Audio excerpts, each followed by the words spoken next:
Iya. Dan nafsu itu sendiri gimana? Ya jangan berharap kamu tidak mungkin akan bisa membunuh nafsu kamu. Nafsu itu nggak bakal mati. Matinya bersama kamu matinya. Kalau kamunya mati nafsunya, iya nggak mungkin kamu nafsu. Kalau kamu punya nafsu, ya pelangap-pelongo kayak jago linglung. Ngeliat ada orang cantik kayak Syahrini nggak paham kamunya. Ada apa sih? Itu cantik banget. Pelangap-pelongo nggak paham. Kan sudah kena nafsunya. Iya Syarif, begitu perutnya sudah kenyang, lihat sate, yang lirik ya, udah kenyang, baru tertarik kalau sedang bernafsu. Lah iya dong, lagi lapar nggak sate, wah, gitu. Ya kalau sudah nafsu sudah terpenuhi, ya ngantuk ya gitu, lenggat, iya. Nah itulah persoalannya. Jadi nanti di penghujungnya mah pada akhirnya kita tidak menumpas nafsu, tidak membantai nafsu. Minimal adalah mengarahkan, menjinakkan atau menurunkan volume nafsu itu sendiri. Iya.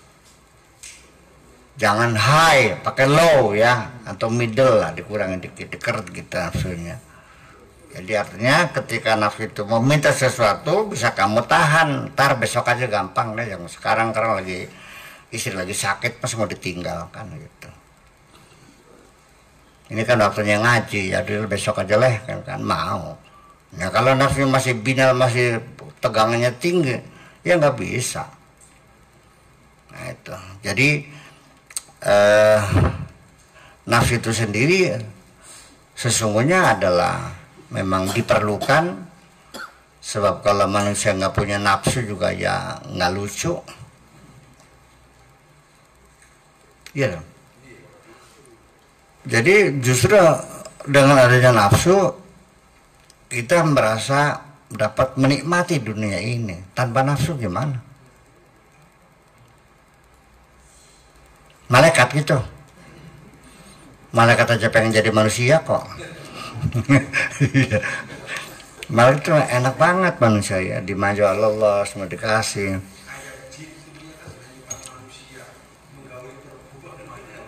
Jin. Ya jin juga sama seperti kita juga.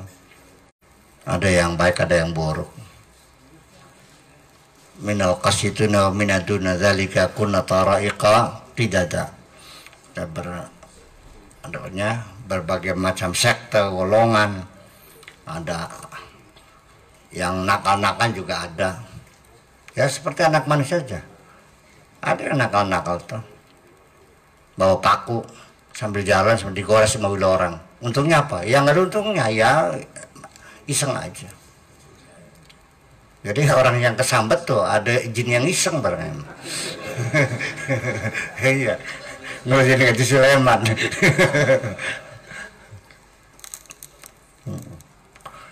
Begitu iseng aja. Ya ngerti juga iseng aja. Lumayanan gitu. Ya bergurau. Jadi artinya ya kalau seandainya kamu nggak ada nafsu, nggak ada syahwat ya mungkin tidak berkelanjutan kehidupan ini. Makin hari makin susut. Entok bos. Iya tidak berkelanjutan. Yang lihat perempuan nggak nafsu, ngeliat makanan nggak nafsu, leger beplanga pelongo gitu. Ya habis ya. Sedangkan manusia itu kan diciptakan Allah kan sebagai khalifah. Artinya ada generasi pelanjut yang melanjutkan, ada berketurunan, khalafa yakhlufu, khalifah menggantikan, dia menggantikan. Kamu mati diganti anak kamu, anaknya mati yang cucu kamu, kan begitu. Makanya karena di situ manusia makhluk yang berkelanjutan, Makanya malaikat menanyakan ataj'alu fiha may yufsidu fiha wasfiku dima. Tidak melihat Adam seorang diri, tapi kan nanti akan berkelanjutan.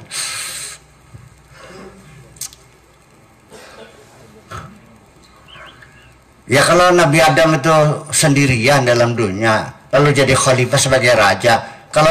Kalau orang jadi raja, rakyatnya nggak ada. Raja apa namanya? Raja singa lagi, ngaco kamu. Singa raja.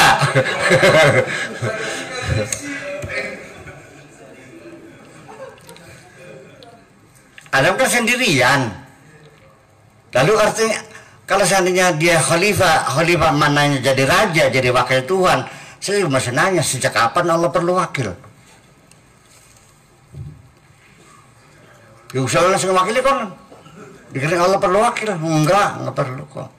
Allah berposisi ya falu ma yasha. Wallahu fa'alul lima yurid. Nah, lah itu makanya. Jadi ya ketika ataj'alu fiha may yufsidu fiha wasfiku dima, karena malaikat memprediksi kan begitu. Lihat dari adon-adonnya begini, wah bangsa nanti gitu mungkin ya. Itu saya kira satu penafsiran. Bisa saja bahwa Adam itu sebagai manusia yang nantinya berkelanjutan, akan ada punya anak cucu kan begitu.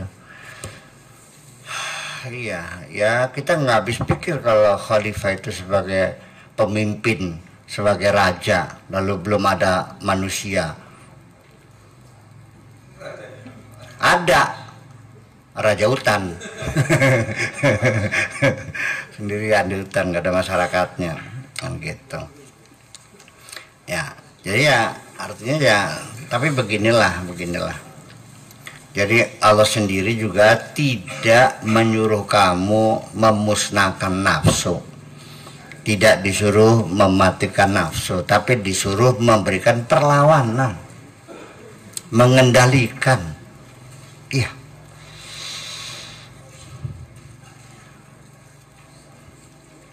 Nabi Yusuf sendiri orang yang sangat baik mengatakan wa ma ubarri'u nafsi, saya tidak bisa melepaskan nafsu ini. Inna nafsala ammaratun bisu, nafsu itu selalu ngajaknya nggak bener aja kan begitu. Iya. Tetapi yang indah itu kalimat selanjutnya illa ma rahima, kecuali bagi orang yang disayang oleh Allah. Maka di penghujungnya melawan nafsu nggak bakal menang, soalnya dia tidak mati-mati. Yang ada hanya orang yang disayang oleh Allah. Jadi berarti bukan melawan nafsu. Bagaimana caranya kamu supaya disayang oleh Allah? Nanti Allah yang ngurangi volumenya. Gitu aja kok susah banget sih. Ayo mancing akal beli. Lah iya. Nah, supaya disayang Allah gimana? Ya segala perintahnya kerjain dong. Segala larangnya jangan ditinggal. Dan selalu bergantung kepada Allah. Sing kadi ngalem ning Gusti, kadi ngalemen ning Gusti Allah. Aja ning rabi sudah mah. Kadi ngalem di rabi dikempet jiran kok. Mbak, nggak tuh bahasa Indonesia dikempit. Dikelekin ya. Dikelekin.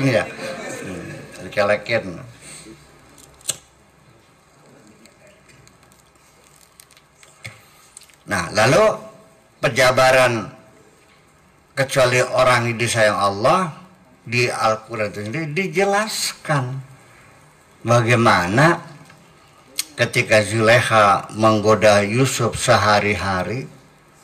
Cawa-cawa ya kan disenggol sana senggol, udah ya menunggu suaminya pergi di dalam rumah terus digoda bertahun-tahun, ya kan, sampai pada puncaknya dia hampir kalah kan, ya hampir kalah. Wa ghallaqatil abwaba, Zulaikha menutup pintu semua, dikancing semuanya pintunya. Wa qalat haytalak, silahkan ini buat kamu. Nah, Nah, kalau Kang Sarip ada Juleka, nyakang gitu, ceg.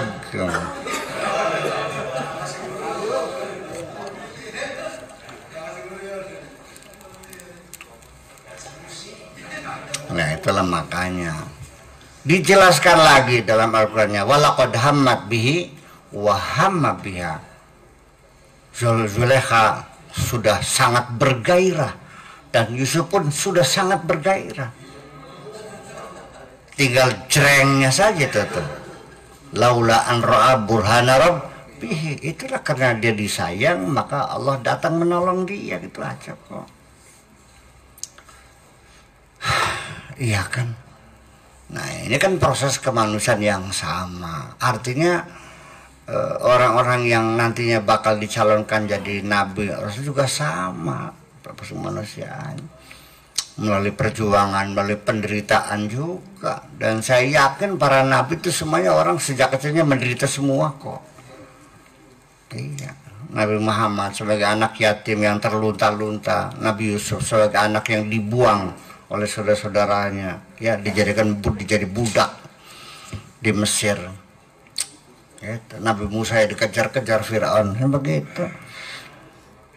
Sedangkan Sarip pengen jadi orang besar tapi nggak mau susah, gimana?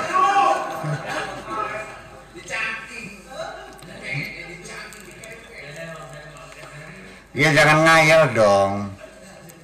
Bagaimanapun logam itu tidak akan bisa ditempa kecuali kalau dipanasin dulu.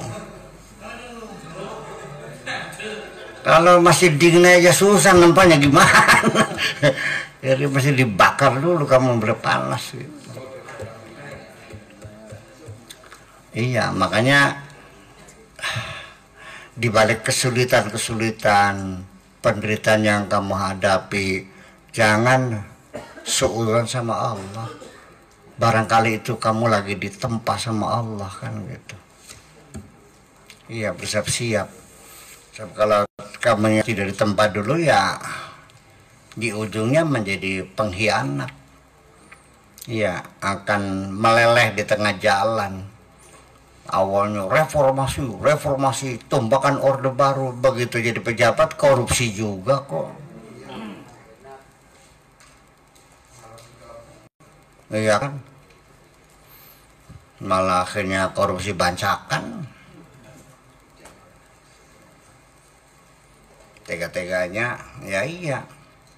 Ya karena lupa. Karena jiwanya belum kokoh. Nah, makanya iya biar kokoh, iya bertahan di hutan dengan saya kan gitu kan, aja kokoh. Ya nggak mungkin ada orang besar keluar dari diskotek. Orang besar keluar dari night club, pasti dijamin nggak bener. Iya, yang benar tuh keluar dari kawasan dari di Muko. Iya. Jadi daripada kamu menunggu digodok sama Allah, ya godok sendiri aja di hutan dengan saya 40 hari. Kan lebih enak dikondisikan. Ya kan makan masih enak kan, ada Indomie, ada gesek kan. Ada kerupuk lagi, iya. Iya, melatih diri untuk mengurangi nafsu aja, mengurangi maksiat juga perjuangan berat. Ya ternyata yang di hutan 40 hari juga ternyata masih maksiat juga. Masih rebutan daging. Ya selingkuh-selingkuhan pahanya kambing. Diumpet-umpetin. Iya, seliban. Ini ngalas masih nyolong pupu wedus. Ya udah ya gimana ya, saya masih harus marah. Ya bukan kalau Nabi Musa mah galak dia tuh, langsung diteng-teng, dijangkut, ditarik Musa, mulai jotos gitu. Iya kan? Ya kalau saya kan nggak mungkin. Ya paling sekali ada lesan. Kalau anak putunya cungkring. Ya seperti itu. Ya cungkring bala dewa. Nggak usah diterusin. Di peribahasa Jawa tuh cungkring bala dewa tuh. Sananya jorok jadinya cungkring balai dewat. Kacung kering cungure dawa. Ngerti? Cungkring balai itu kacung kering cungure dawa. Ya, semacam itu. Lalu famadza yuridullah binas. Lalu apa yang Allah inginkan kepada manusia? Sebenarnya Allah ingin apa sih dengan manusia ini? Hina yubayyinu lahum manhajahu, ketika Allah menjelaskan nih agamaku seperti ini. Untuk apa maksudnya? Wa yusyari'u lahum sunnatahu, lalu Allah membuat aturan-aturan pada manusia. Untuk apa dibuat aturan? Bukan nggak biarkan saja sebebas-bebasnya begitu. Innahu yuridu an yatuba alaihim. Yang Allah inginkan adalah Allah ingin memberikan ampunan kepada mereka. Menea tek pangapura menea. Angel teman saya. Yuridu an yadiyahum, Allah ingin membimbing mereka. Iya. Yuridu an yujannibahum al-mazaliq. Allah ingin menghindarkan kamu jangan sampai terperosok, jangan sampai terjerembab. Yuridu an yu'inahum an tasami fil murtaqa as-sa'id idal qimmati samiqati. Yang Allah inginkan adalah untuk membantu mereka untuk terus meningkatkan diri pada target yang tertinggi, pada pangkat tertinggi, pada puncak yang paling tinggi sekali. Terus ditingkatkan mutu kamu semuanya. Itu yang Allah inginkan. Nggak mau, ya udah. Mau nggak? Ya iya. Wa madza yuridu alladziina yattabi'una syahwat? Lalu apa yang diinginkan oleh mereka yang pengikut syahwat? Ada dua tarikan. Allah narik ke sini, orang yang penyembah syahwat itu menarik ke sana.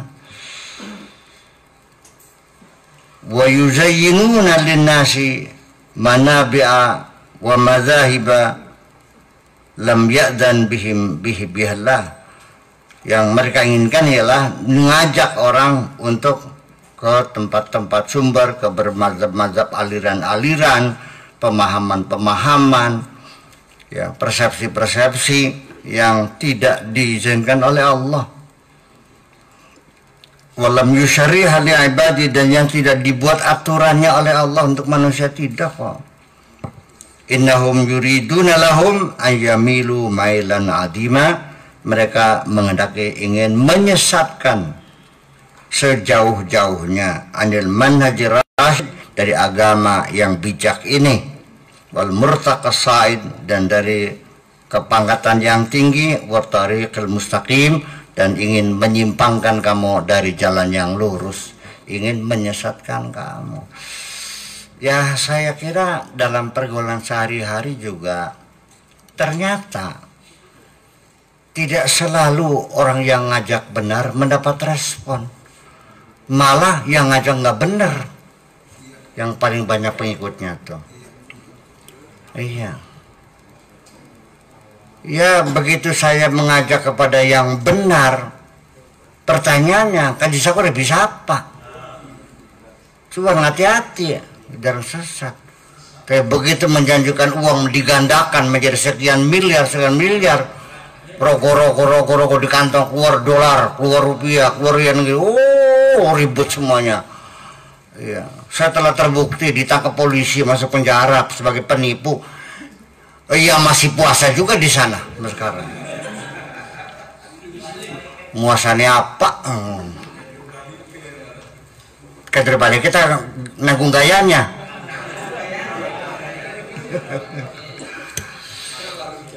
Apakah betul masih ada harapan dapat uang itu? Tipuan. Jadi, ya itulah. Ketika saya menawarkan dapat jatah 20 orang siswa kita untuk belajar di Taiwan, untuk belajar gratis. Di sana dapat gaji ya, dalam menjalani pelatihan gajinya 3 kali lipat dari gaji TKI. Nggak ada yang mau, nggak percaya. Sampai akhirnya saya keluarkan dana untuk motokopi ijazahnya, saya bantu untuk bikin paspornya. 4 orang yang berangkat, 16 tidak dipenuhi. Setelah sampai ke sana baru pada nanya kapan ada lagi, entut. Tapi yang nipu, yang uangnya diminta lalu tidak jadi berangkat, waduh. Ya kenapa begitu? Ya memang ada kecenderungan kamu untuk nyeleweng juga dalam nafsumu itu. Iya, lebih mudah tertarik pada penipu daripada orang ngajak benar. Iya kan?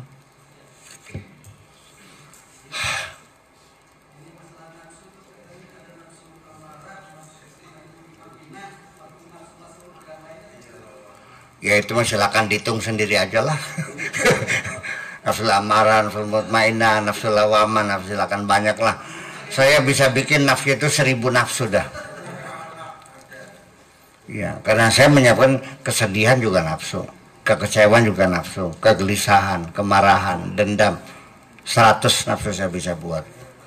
Ya tinggal nama itu apa sih ya? Barangnya nafsu juga. Kalau ngajak nggak bener namanya nafsul amarah.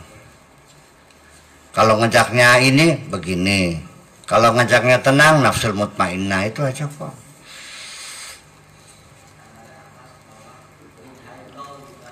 Ya tergantung pada fungsinya. Manusianya sama. Kalau yang berdiri di tengah jalan, perapat perpit apa namanya? Polisi. Kalau yang di mimbar juga manusia juga, saudara-saudara sekalian, kapal udara di talian, siapa tuh namanya? Mubalek. Kalau yang pakai kapur di papan tulis namanya guru. Alif fatah A, alif kasrah I, alif dhamma U, A I U, namanya ustad. Itu aja kok. Nggak usah bingung mikir jenis nafsu lah, beri bingung aja. Iya, nafsu itu ya satu. Ketika dia berfungsi ini namanya ini, berfungsi namanya ini, gitu aja. Jadi itu mah ya itu memang ada teori-teorinya, ada nafsu latifah, nafsu latifah segala macam. Ya udahlah, manggalah gitu. Saya mah apa namanya simplicity aja lah, disederhanakan aja lah. Iya, saya tidak ingin mempersulit ya. Saya tidak suka kamu tidak paham, pengennya kamu paham. Iya dong. Sehingga saya bicara dengan bahasa yang sederhana, dengan bahasa sehari-harian, gitu. Maksudnya supaya paham. Sekalipun resikonya ya kurang mendalam sedikit, nggak ada masalah. Yang penting paham aja dulu. Iya dong. Kalau dengan menggunakan terminologi yang sebenarnya ya nanti malah jadi sulit, ya tidak mudah dicerna persoalannya, iya kan? Nah kembali lagi itu persoalannya bahwa dalam keseharian kita sendiri juga dualisme dalam diri kita itu masih ada.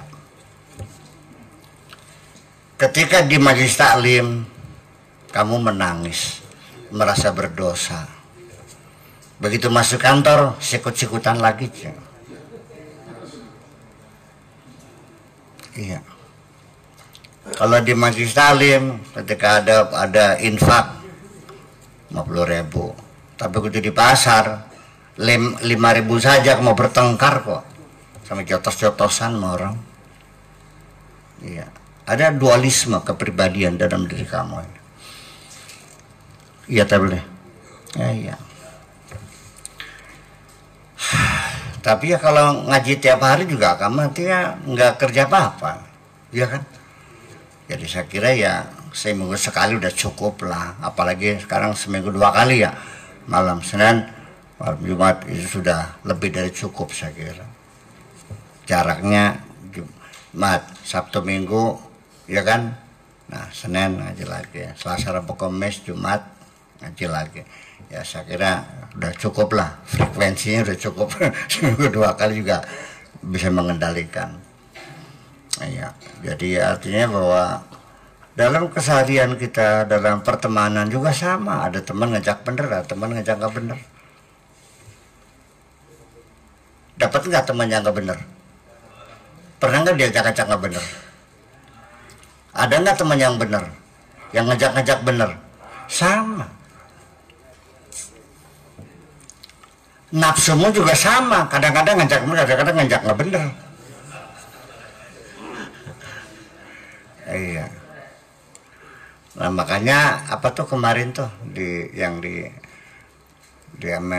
masukkan tuh, apabila setannya berbentuk jin, abaikan saja. Ketika setannya berbentuk manusia, tinggalkan saja. Iya. Iya. Barang Syarif, kalau berupa setan berjin, tinggalkan saja. Bagaimana meninggalkannya? Yang nempelin jito ke aja. Nempel di kudukmu sendiri, gimana mau meninggalkannya? Manusia bisa ditinggalkan, kalau setan ya diabaikan saja. Diabaikan apanya? Jangan didengarkan, jangan diajak berdialog, jangan tawar menawar, jangan bargaining, sudah abaikan saja, dicuekin aja lah gitu. Ya mengabaikan itu gimana? Ya ada kalanya kita artinya dengan apa, mengalihkan perhatian, ya kan gitu, menyibukkan diri, ya tidak mesti harus melawan, ya minimal kita dengan menyibukkan diri aja kita sudah ada kompensasi kok. Akhirnya dorongan nafsu kita itu juga berkurang. Ya, yang paling efektif bagi saya mah adalah kesibukan. Kerjakan apa saja yang bermanfaat, dipadatkan semuanya. Kalau sudah selesai semua, nyuci sudah, ngepel sudah, nyetrika sudah, membelah kayu udah, ngampelas sudah, ngecat udah habis semuanya, masih ada waktu, cerdas be, ubengakan, wor.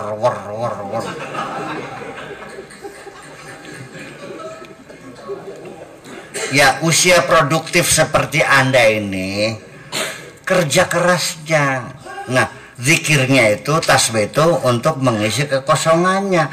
Jangan masih segar bugar, masih perkasa aja nganggur tasbih war, ngapain?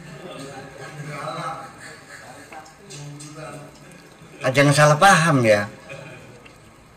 Ya, yang Allah suka itu pekerjaan-pekerjaan yang produktif, yang bisa memberikan manfaat kepada orang lain.